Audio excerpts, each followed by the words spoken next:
something quietly revolutionary happened under Eoin Morgan's leadership, and at first, very few people noticed it. England did not suddenly gain new players, nor did conditions magically change in their favor. What changed was belief. Not belief as motivation, but belief as a deliberate plan. Morgan did not treat confidence as an emotion, he treated it as a system. For years, England carried the weight of caution, especially in white ball cricket. Fear of failure shaped decisions long before the ball was bowled. Then Morgan arrived and removed that fear. Without speeches or drama, he changed expectations instead. Mistakes were no longer punished. Intent was rewarded. Freedom became a requirement, not a risk. This is not simply a captain's story. It is the story of how mindset turned into structure, how trust replaced restraint, and how belief itself became England's most effective tactic. Morgan did not demand bravery, he engineered it, and once belief became strategy, English cricket never returned to its old limits. To understand Eoin Morgan's impact, it is necessary to look beyond trophies and statistics. His influence was rooted in thought, not theatrics. Morgan inherited an England side burdened by history, hesitation, and an ingrained fear of failure. Talent existed, but confidence did not. Performances were cautious, and decision-making reflected anxiety rather than ambition. Morgan did not arrive promising immediate transformation. Instead, he observed, he listened, he studied how players responded under pressure and how systems punished risk. What he saw was not a lack of skill, but a lack of permission. Players were capable, yet restricted by consequences. Morgan recognized that this limitation was strategic, not emotional. His leadership style was understated. He did not dominate conversations or impose authority through volume. He communicated expectations clearly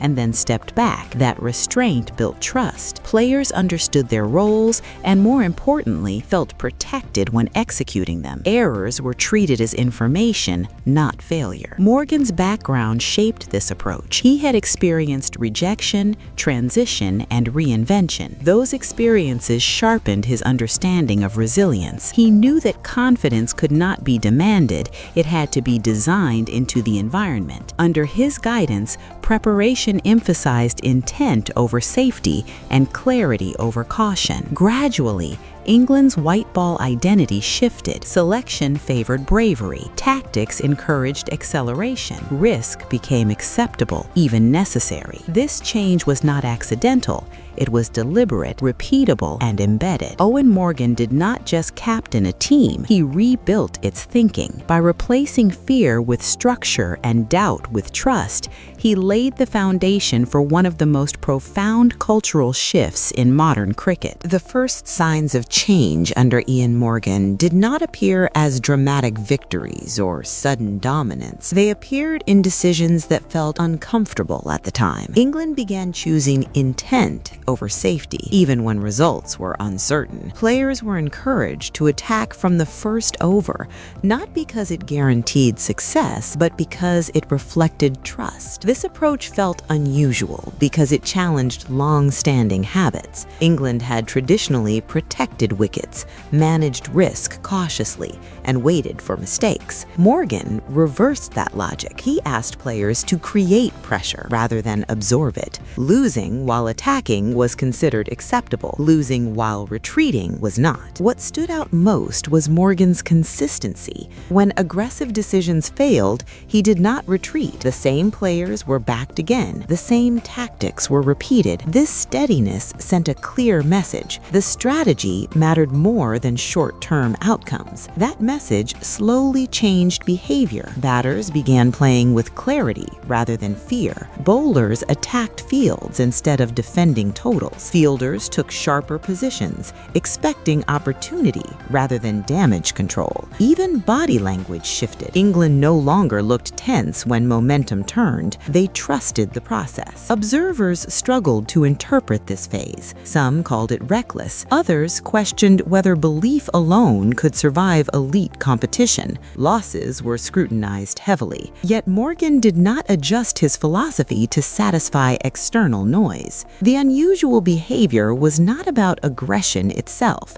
It was about commitment. England were no longer experimenting. They were committing to an identity. That commitment, more than any single performance, signaled that something fundamental had changed. As England's approach became more visible, critics and analysts began searching for flaws. They questioned whether such freedom could survive pressure, whether aggression would collapse under high-stakes conditions, and whether belief alone could replace structure. From the outside, it appeared risky, even careless. Losses were used as evidence that the strategy was unstable. Opposition teams prepared for England expecting chaos. They believed early wickets would force retreat. Instead, they found resistance expressed through intent. New batters continued attacking. Bowlers maintained attacking fields even after expensive overs. The expected fear never arrived. Analysts reviewed data, searching for inconsistencies. They expected to see rising dismissal rates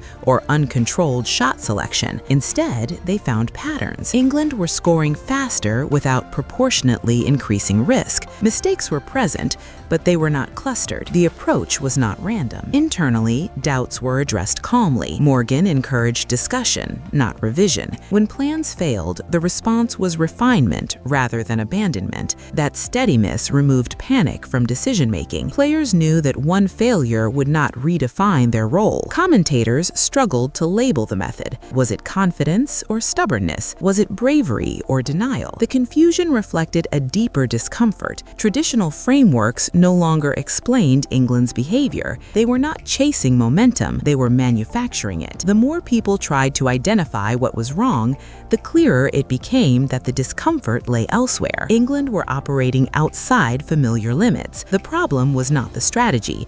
The problem was that old assumptions could not contain it. Despite criticism, scrutiny, and fluctuating results, Eoin Morgan refused to move his attention away from one central idea. England would play without fear, regardless of circumstance. This was not flexibility, it was fixation. Morgan believed that hesitation was more damaging than failure, and he structured everything around removing it. That fixation unsettled observers. When England collapsed while attacking, the approach did not change. When victories arrived, the approach did not change either. Morgan showed the same calm response in defeat as in success. This emotional consistency confused opponents and critics alike because it removed the usual pressure points. Opposition teams attempted to exploit this rigidity. They assumed England would self-correct after losses. They waited for conservatism to return under tournament pressure. It never did. Instead, England doubled down on clarity. Roles remained defined. Intent remained non-negotiable. Inside the team, this fixation created safety. Players knew exactly what was expected and what was protected. That certainty freed them mentally. Decision-making became faster. Fear lost its influence. When mistakes occurred, they were contextualized, not punished. The problem point emerged clearly. England could not retreat even if they wanted to. Their identity was now built around belief. Abandoning it would mean undoing the trust that held the system together. Morgan understood this risk. He accepted it deliberately. His fixation was not blind stubbornness. It was strategic commitment. He knew that belief only works when it is absolute. Partial trust invites doubt. Complete trust builds conviction. That refusal to waver became England's greatest vulnerability and their greatest strength at the same time. The first clear clue that Eoin Morgan's belief-driven approach was becoming something more than philosophy appeared during moments of pressure, not comfort. England began responding to setbacks with speed rather than caution. Early wickets no longer slowed scoring rates. Tight bowling spells no longer forced survival mode. Instead, intent intensified. Observers noticed that England were no longer reacting emotionally to the scoreboard. Required rates increased, yet shot selection remained clear. Batters did not rush blindly. They targeted specific bowlers, specific lengths, and specific phases. That precision revealed planning beneath the freedom. Another clue emerged in team selection. Players were chosen for mindset as much as skill. Those who hesitated under pressure faded from plans. Those who embraced responsibility stayed, even after failure. Morgan was not rotating talent randomly. He was building psychological alignment. Opposition captains sensed the shift first. Traditional tactics stopped working. Defensive fields were punished early. Attacking fields were met with confidence rather than collapse. England were no longer waiting for permission to dominate situations. The clue became undeniable during tournament cricket. High-stakes matches did not change England's approach. If anything, clarity increased. That consistency under pressure signaled that belief had crossed into structure. What once looked risky now looked rehearsed. The freedom had boundaries. The aggression had logic. Belief was no longer an emotion fluctuating with form. It was embedded into decision-making. At that moment, the transformation became visible. England were not playing brave cricket occasionally. They were playing it by design. The true transformation under Eoin Morgan became clear when England stopped being described as fearless and started being described as inevitable. What many had mistaken for confidence was, in fact, structure. Belief was no longer dependent on form, conditions, or opposition.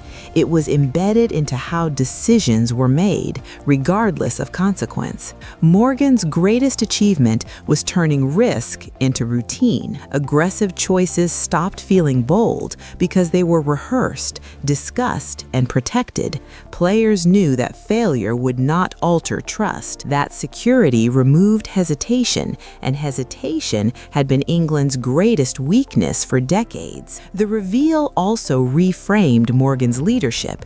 He was not simply encouraging attacking cricket, he was redefining responsibility. Players were accountable for intent, not outcome. This subtle shift changed everything. When outcomes stopped being the sole measure, execution improved naturally.